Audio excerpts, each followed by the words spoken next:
The wind clawed at my face as the cabin door yawned open. 30,000 feet. A roar of white noise swallowed my pulse. My daughter's small fingers clung to my shirt. She didn't cry. She just stared at me, confused, trusting. Behind us, my mother's voice sliced through the chaos. "Nobody will find you at 30,000 feet." My wife laughed. That sound still haunts me.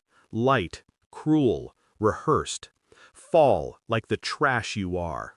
I remember her face framed by the cabin light, a mask of calm satisfaction. Then the shove. I twisted midair, holding my daughter against my chest. The sky was endless, the ground invisible. Everything went black before we hit it. When I woke in a hospital 6 hours later, my body was splintered, but my daughter was breathing beside me.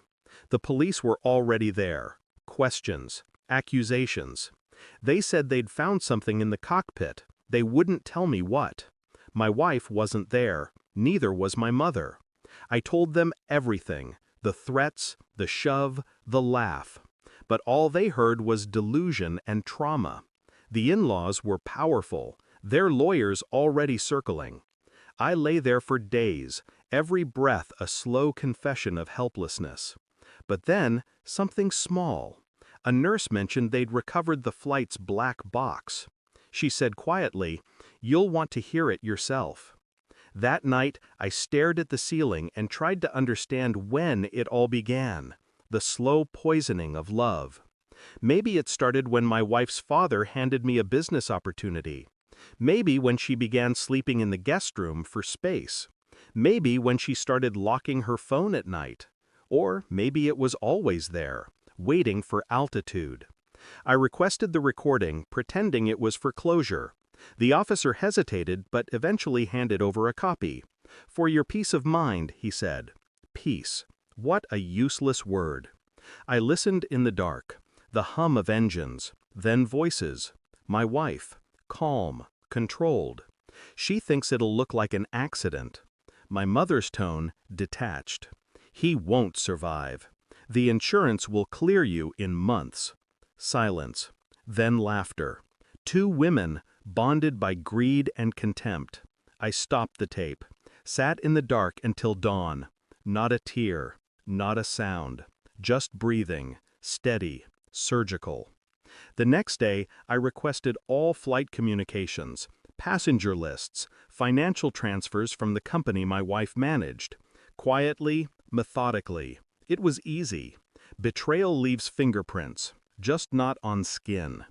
A $2.3 million transfer from my life insurance to her offshore account, signed by my mother, authorized by my wife.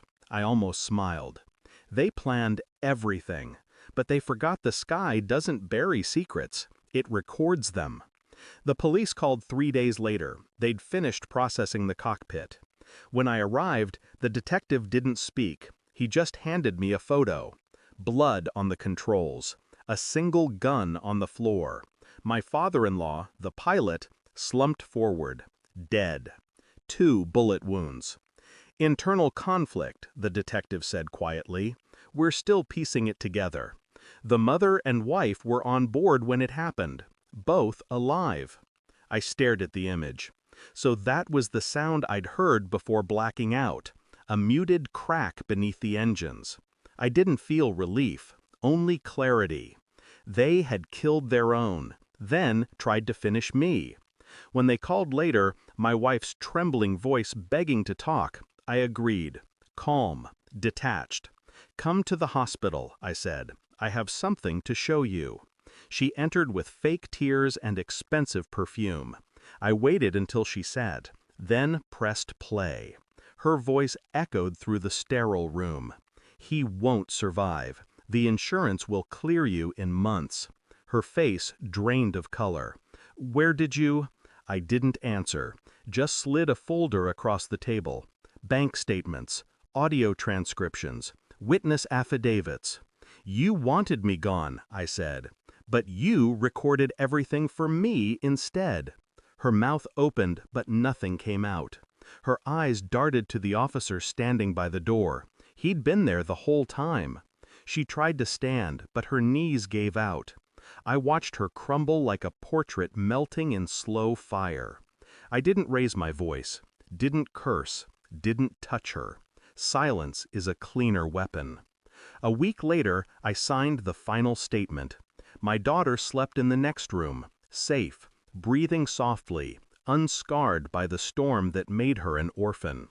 They asked if I wanted to attend the sentencing. I said no. Some things are better left behind the glass of memory, unbroken, distant. At 30,000 feet, the truth had already fallen with me. Only I survived the landing. And in survival, there's power. Because the moment she pushed me from that plane, she didn't know I'd already learned how to fly without her. Thanks for watching. Don't forget to like, share, and comment. Subscribe now to Cheating Stories Insight World for more amazing stories.